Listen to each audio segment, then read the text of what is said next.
Hey everyone! Welcome to my channel where I share real life experiences of living with autism, spectrum disorder, and ADHD.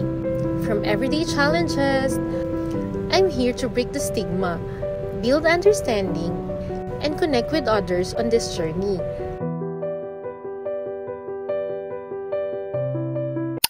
Hi everyone! Good evening! So, hindi ako makatulog. It's all 11 p.m. na now. Kaya good evening guys.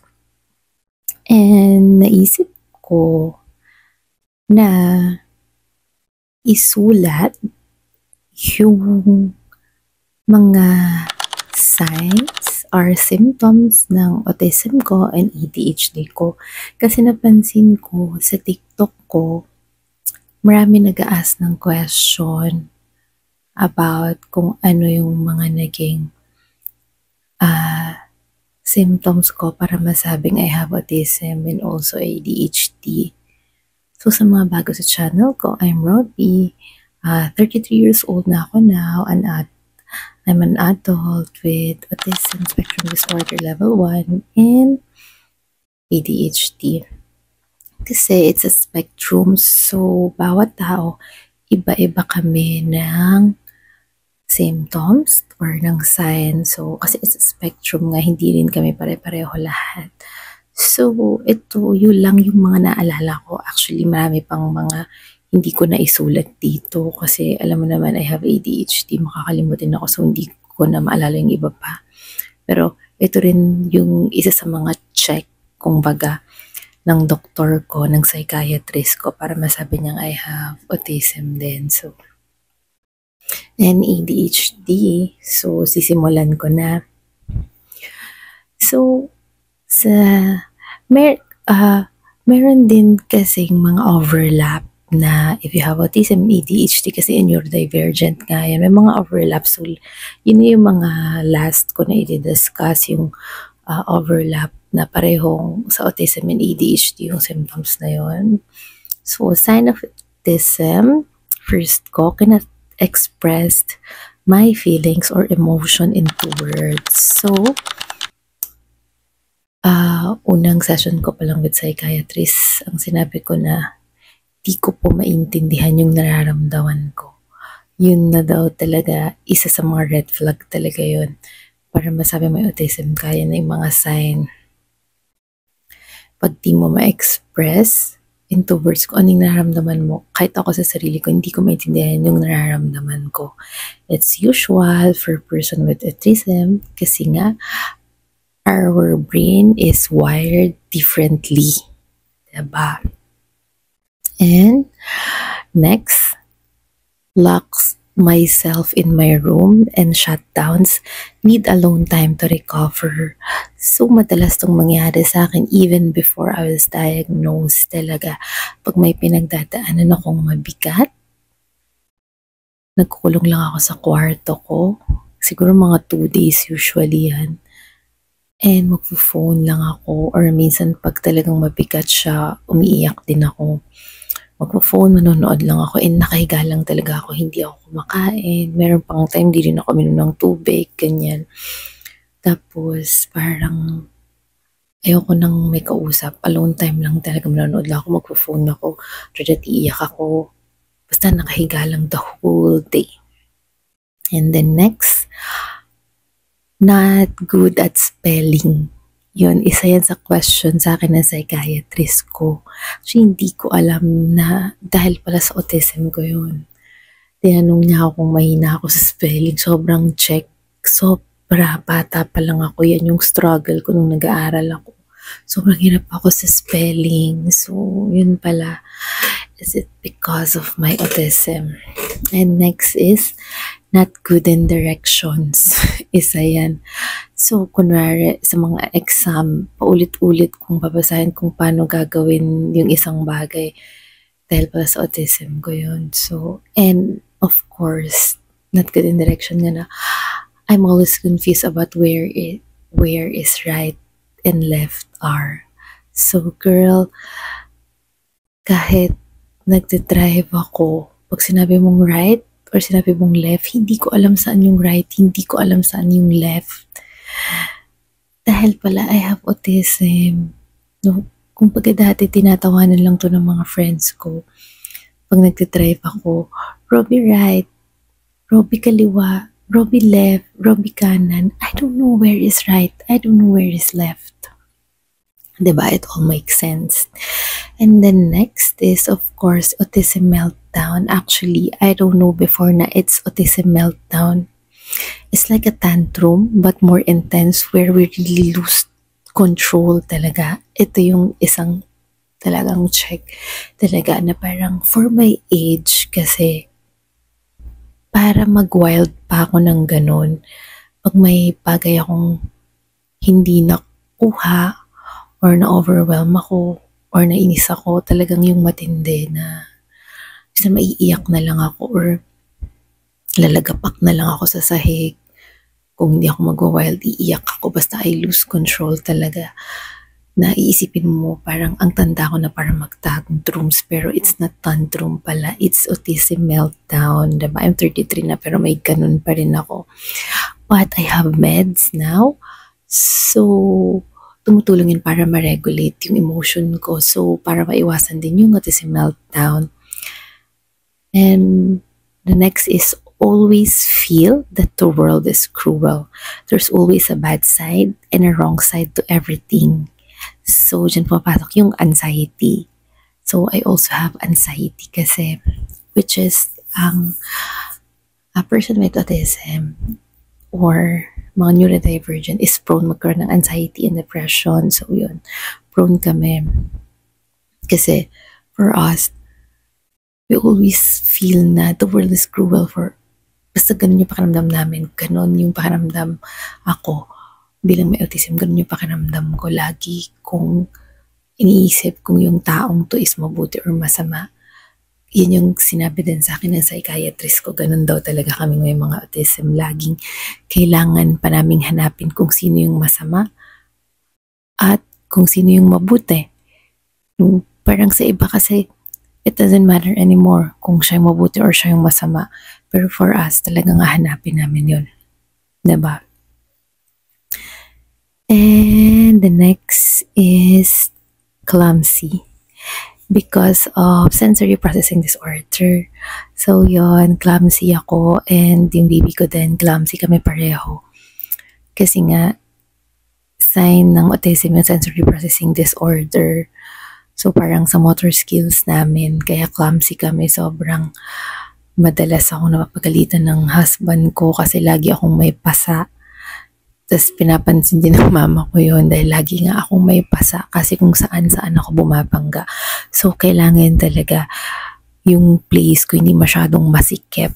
So, wala masyadong mga corners ng mga tables. Basta yung medyo safe kasi talagang grabe kung di ako madadapa, kung saan-saan sasabit yung legs ko. Kaya lagi talaga akong may sugat.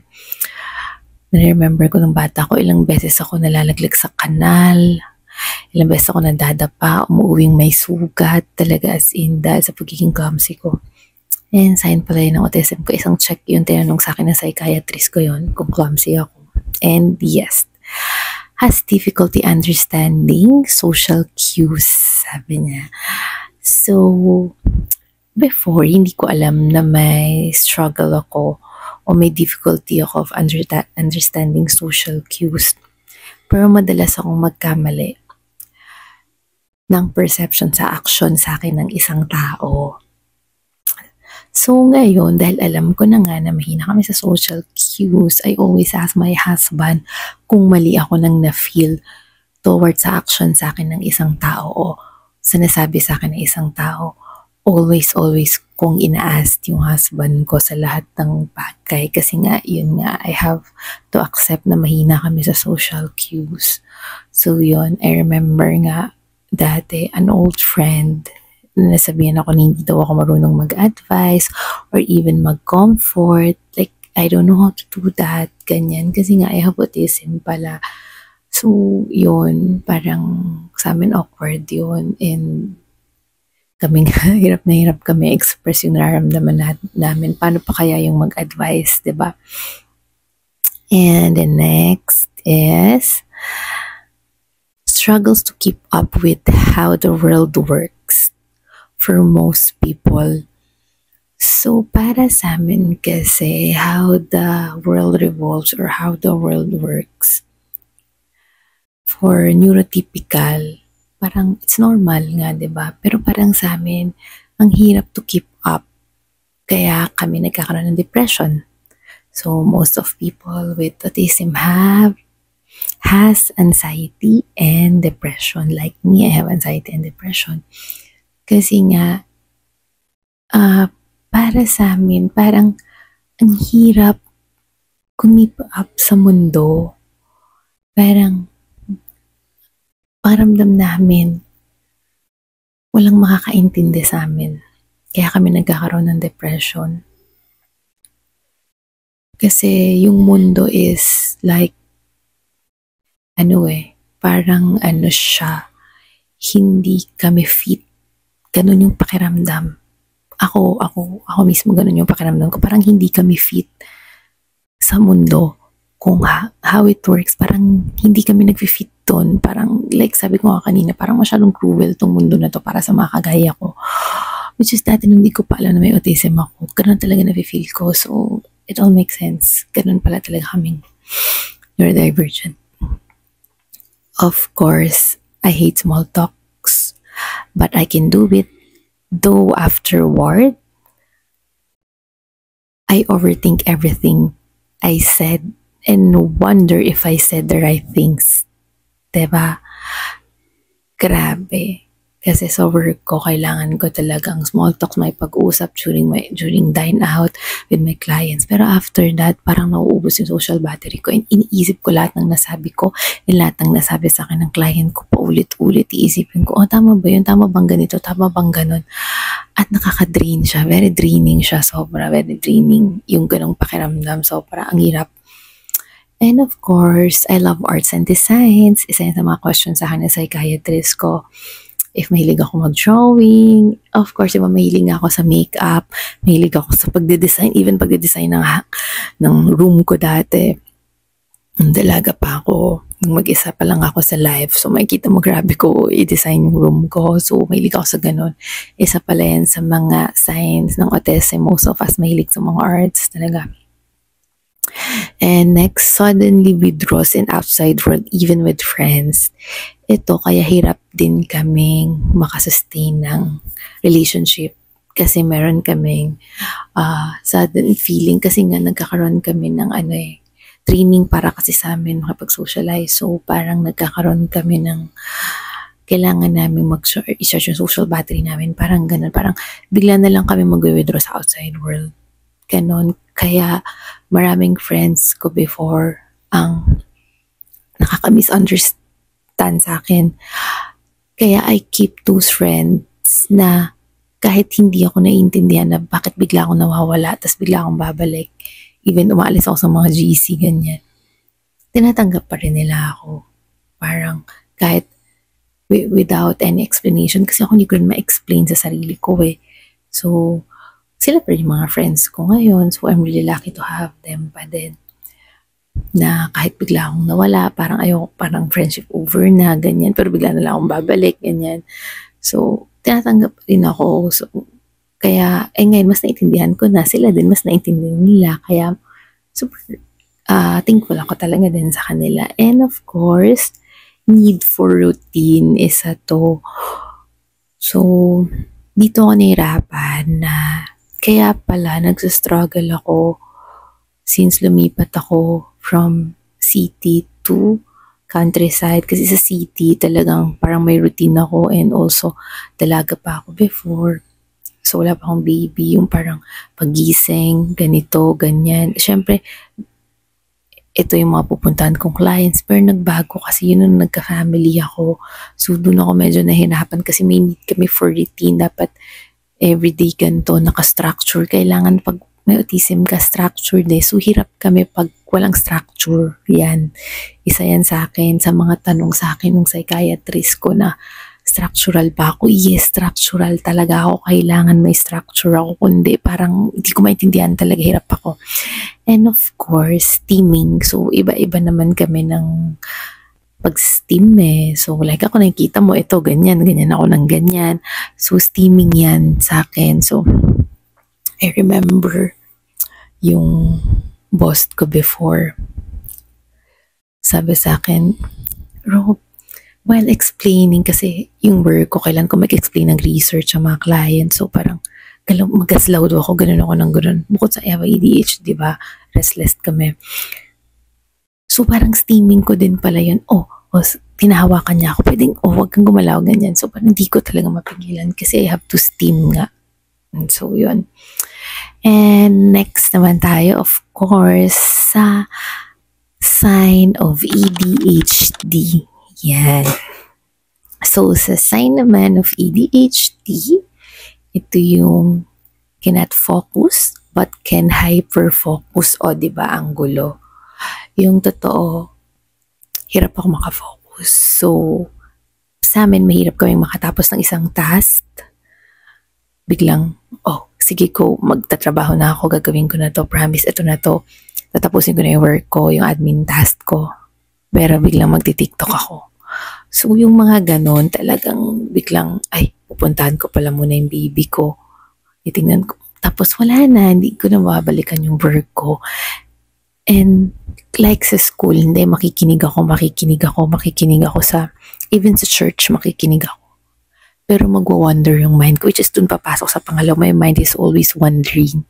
So, hindi ako makafocus kasi kahit ikaw, kung may problema ka, kasabi ka sa akin ng kung ano-ano, mamaya may kukunin ako, may aanin ako, sige salita ka lang dyan, basta ganun ako. So, minsan nagsasalita ka, pero yung utak ko iba na yung iniisip. Ang hirap, kasi nga, nag-wonder talaga yung utak ko. Kunwari, I'm driving. Tapos bigla na lang akong titigil kasi biglang nag-wonder yung utak ko, bigla na lang lumipad. Ilang beses na akong nahuli while driving. Kasi bigla akong tumitigil sa gitna ng yellow box. Kasi biglang nag-wonder yung utak ko, oh my God, ganun. Or bigla akong dumiretso kahit naka-red. Diba, sobrang delikado na siya yun. Hindi sinasabi na psychiatrist ko, kailangan ko siyang ma-master na yung pag-wonder ng utak ko kasi medyo delikado nga siya minsan. Diba, pwede akong ma-aksidente. So, yun. Yung sinabi kong what can hyper-focus means pag may nagustuhan kaming isang bagay, andun yung gusto naming matapos yun kaagad. So, parang di na kami kakain, matapos lang namin yun, ganun. Kasi hyper-focus nga eh. Nag-hyper-focus kami, tapos wala na kami bang gustong gawin, matapos lang yun. And the next is struggling to multitask. Yan yung mahirap sa amin.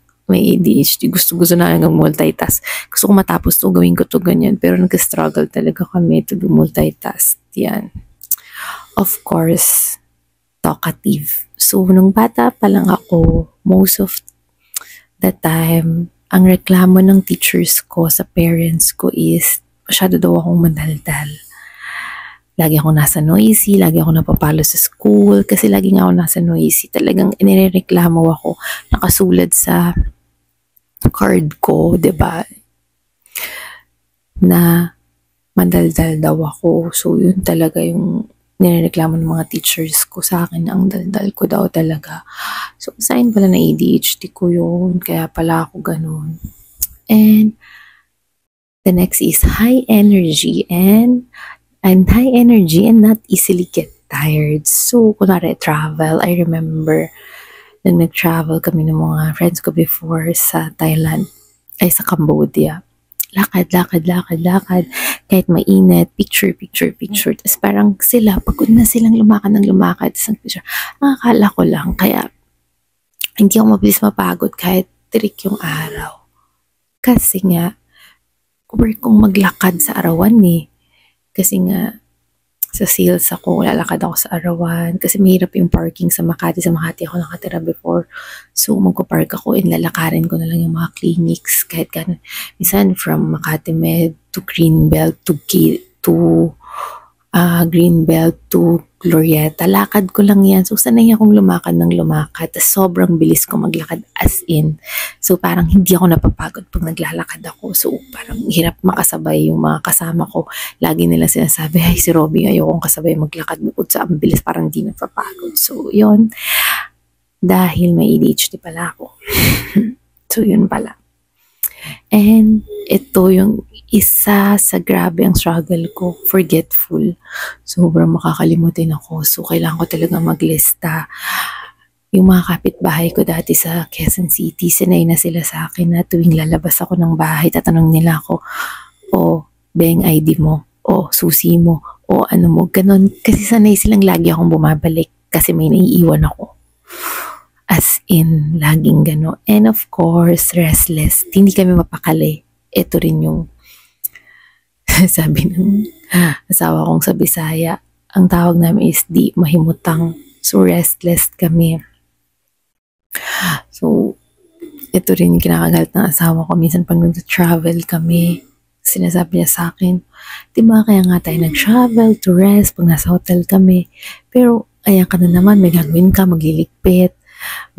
Basta, pagpasok sa isang lugar, hindi ako yung uupo na lang or ihiga lang ako, parang hindi ako mapakali, may gagawin na naman ako. Sabi na sa ako, can you just rest? Ganyan, rest, enjoy the view, ganyan ako. Ang dami ko na namang galaw, yun laging comment ang asama ko. Ang dami kong galaw daw. And then next, suddenly, always come up with something new and different to do. So, ito yung struggle ng may autism and ADHD na kumbaga parehong meron. Kasi, nagsastruggle ako to choose talaga kung anong gusto ko kasi mag-iiba na naman siya.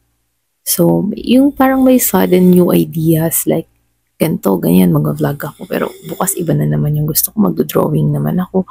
So, iba-iba talaga. Meron before, bigla akong nagbukas ng cafe. Kasi bigla ko lang naisip na parang extra money ako. May mga ganun. Talagang sudden. So, ngayon, pinag-aaralan ko ng itulog ko muna. Sa ako pag-isipan, ganyan. At hindi ko pala nasabi yung impulsive. Yun, dun din pumapasok yung pagiging impulsive namin. Na, bigla kasi nga may sudden new idea, tapos parang gusto ko na agad gawin, gusto ko na agad bilhin, ganyan, yung pagiging may pagka-impulsive kami minsan, yun yung mahirap sa amin. So, ngayon inaaral ko ng overnight, pag-isipan ko muna, kasi baka yung ADHD ko lang yun, kaya awareness talaga is very important, awareness. And then next, trouble waiting for my turn. Nakong hirap ako sa pila, hindi ako mapakali, grabe, lalo na sa Mercury. Pag medyo mahaba yung pila, grabe, parang ang tagal-tagal. So, yun, magsa-cellphone ako, mag-ano, basta kasi nga hindi ako mapakali, ganyan. Kunwari may promotion akong inaantay na kung hindi ko, basta ang hirap sa akin mag-antay, may something. And of course, next, interrupts or intrudes on others such as in conversation. Ito, I have friend din na may ADHD. Same kami na gano'n. Madalas kayo mag-interrupt pag may nagsasalita. Yung madalas hindi namin pinapatapos yung nagsasalita. Kami naman, gano'n, ganyan. So, yun, minsan talaga may misinterpret kami. Kasi parang hindi namin nagbigyan ng chance na magsalita. Yung kausap namin, kami lang, ang ganyan. Bukod sa talkative nga kami, so, yun, the sign. Pero, iba-iba to kasi it's a spectrum nga. So, iba-iba kaming lahat. Pwedeng wala to sa iba, pwedeng meron sa iba. Ganun. Ito, easily get. Ito naman yung overlap ng autism tsaka ADHD. So, dahil nga parehong meron ako, ito, parehong pag may autism ka rin and also may ADHD ka, ito usual to, easily get burnout in a corporate job. Same to for autism, lalo nang parehong meron ako autism and ADHD, mabilis kaming burnout. Kaya ang advice sa akin na psychiatrist ko is, total, nag-business naman ako before, to have my own business na lang kasi dun daw kami talaga magaling. Yun, mag-lead, ganyan. Pero kung sa corporate job daw talaga kami, it doesn't work for a long time. Ganun daw. So, mas better daw na magkaroon ako ng sarili kong business. Yun talaga. Kasi doon na kami magaling. And the next is food hyperfixation. Grabe, ang food hyperfixation naman, neurodivergent ako. Grabe. Ito, kaya kong kumain ng siomai lang everyday for 3 years. Ginawa ko na yan. Ganun, grabe. And next is easily overwhelmed. Ito, ang hirap ako. Mabilis akong ma-overwhelm. Kaya, mabilis akong mairita. Yun yung tulong nung gamot ko ngayon na binigay na psychiatrist ko para rin hindi ako mabilis mairita. Siyempre, pag easily overwhelm ako, ang kasunod na nun, autism meltdown. Mag-meltdown ako. So, dahil mabilis ako ma-overwhelm, kailangan ko talagang, pagpapunta na ako sa meltdown, kailangan talaga mailabas na yung meltdown ko. Kailangan maiiyak ko yun kasi ang hirap pag hindi siya lumabas. So, maganda naman ngayon, kahit papano, may gamot ako. Kaya, if ever na bigla akong ma-overwhelm, kahit papano, parang parang nire-regulate ako ng gamot ko para hindi ako mag-meltdown. So,